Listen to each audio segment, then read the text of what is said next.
al parecer llueve y llueve y no se puede ni siquiera recuperar o almacenar toda esa agua, y la poquita que hay a través de todos estos ductos naturales, pues, y los hechos también por el hombre, pues no es suficiente.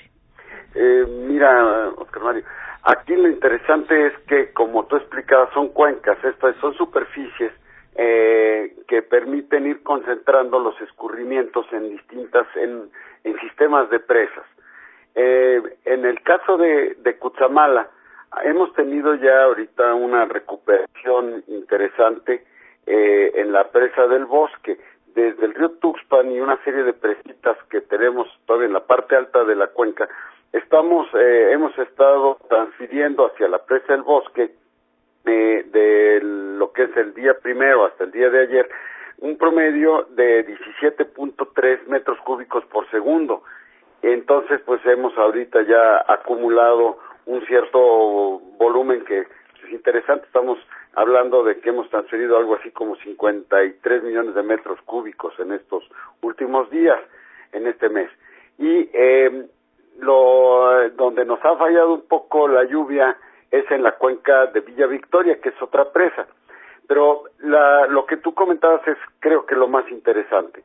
Hay varias cuencas de las cuales se puede obtener agua para la Ciudad de México, y que ahora pues están trabajándose para ver qué es lo más factible. Muchas veces cuando tenemos las cuencas, que es agua superficial, que es en ríos, en presas, es muy fácil determinar o valorar cuando tenemos volúmenes suficientes, y sobre todo es muy sensible para quienes vivimos en la ciudad. Por otro lado, tenemos también los acuíferos, que son los subterráneos, y ahí el problema es que no los vemos, pero probablemente estén igual o más abatidos en algunos casos que las mismas presas. Sin embargo, por el hecho de no verlos, a veces nos lleva a que no tomemos las medidas de cuidado que son necesarias para que este recurso, que de por sí es escaso, y más ahora en este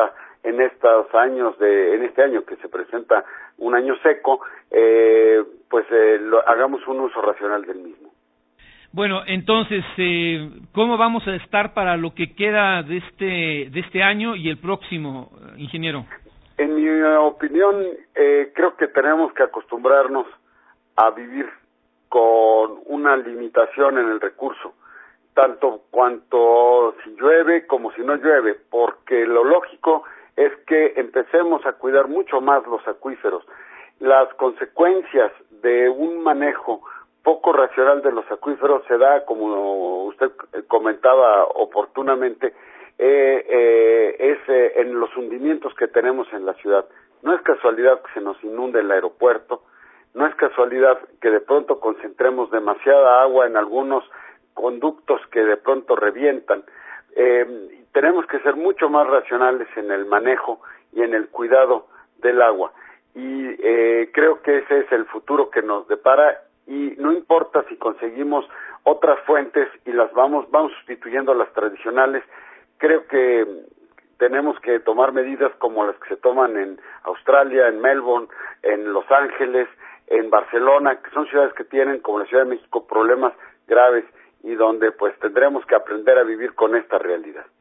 Y es que, poniéndolo en términos muy sencillos, en el Valle de México, bueno, cuando llueve mucho, faltan canales para el desagüe, y por eso tantas inundaciones, aunque ya se está haciendo pues lo más que se puede en el corto plazo para resolver esto en unos años. Y tampoco tenemos dónde almacenar la misma que cae en esta parte del país. Entonces, pues se están construyendo, se están haciendo nuevas, se está formando una nueva infraestructura.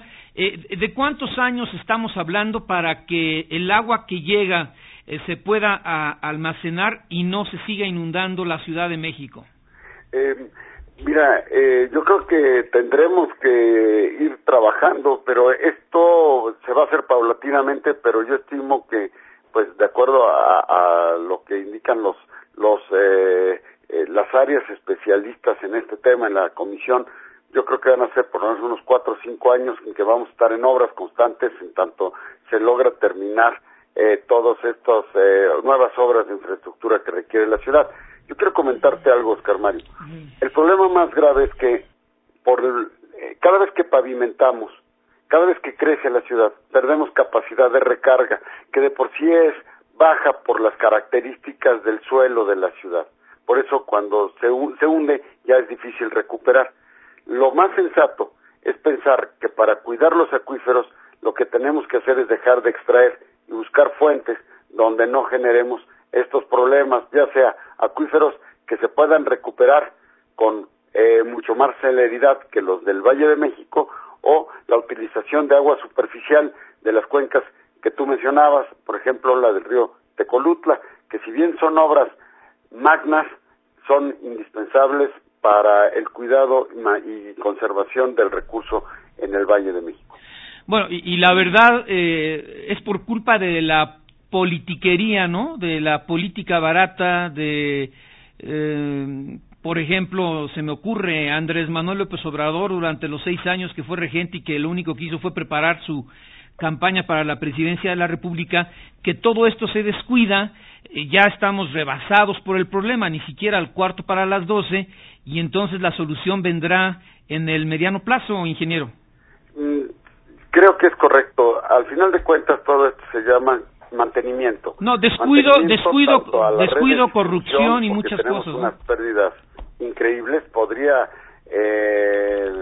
simplemente, si funciona toda la red de distribución correctamente, pues dejarse de traer agua del Cutzamala o dejarse de bombear ese mismo volumen del subsuelo.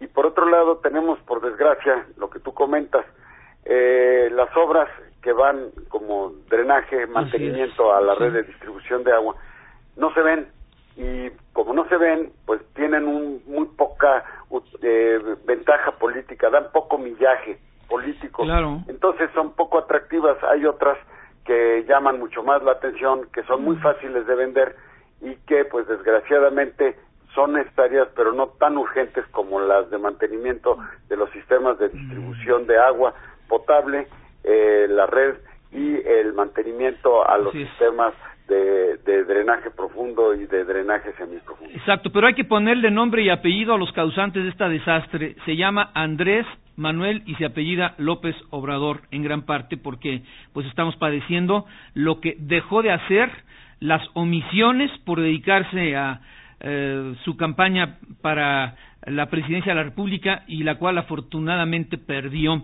Pero bueno, pues se hace lo que puede. Yo creo que el licenciado Marcelo Ebrard está trabajando a marchas forzadas, pero no es algo que se pueda resolver en el corto plazo, y yo creo que ya hay, sin embargo, pues buen empate entre el gobierno federal y el de la Ciudad de México para resolver esto en unos 5 años. ¿Sería el resumen, ingeniero? Yo creo que sí, definitivamente vemos una disposición favorable a trabajar conjuntamente, Gobierno de Estado de México, Gobierno del Distrito Federal, autoridades federales, y creo que eso es lo más importante, porque es una tristeza cómo desperdiciamos energía en el país, cómo desperdiciamos esfuerzos por no poder ponernos de acuerdo en cosas esenciales. Sin embargo, en este caso, creo que todo el mundo ha hecho un esfuerzo y estamos caminando hacia la solución a los problemas de esta ciudad. Tarde como siempre, ni modo, ¿verdad? Pero bueno, mientras haya muchos López Obradores, así vamos a estar.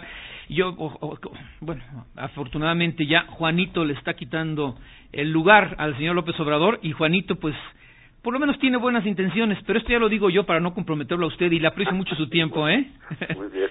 Bueno. Pues que haya sentido común de la ciudadanía es lo más importante. Bien, gracias al ingeniero Sergio Soto Priante, subdirector general de Infraestructura Hidroagrícola de la Conagua.